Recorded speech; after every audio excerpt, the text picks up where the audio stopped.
गुज़श्ता दिनों नई हट्टी में तृणमूल कर्मी संतोष यादव की बेदर्दी से गोली मारकर हत्या कर दी गई थी। आज पोस्टमार्टम के बाद उनका जनाजा उनके घर लाया गया, जहां रिश्तेदारों ने नम आंखों से उन्हें आखिरी बार दीदार किया।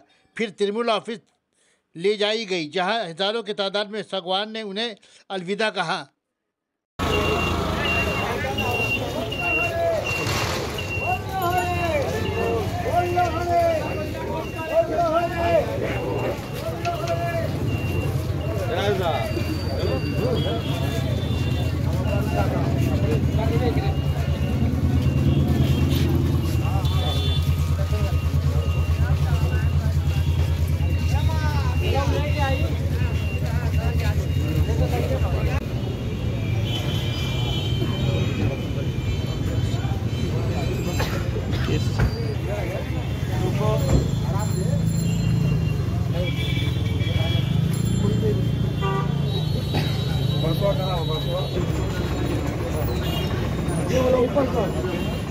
अभी वो पाई नहीं, अभी दाम को पाई नहीं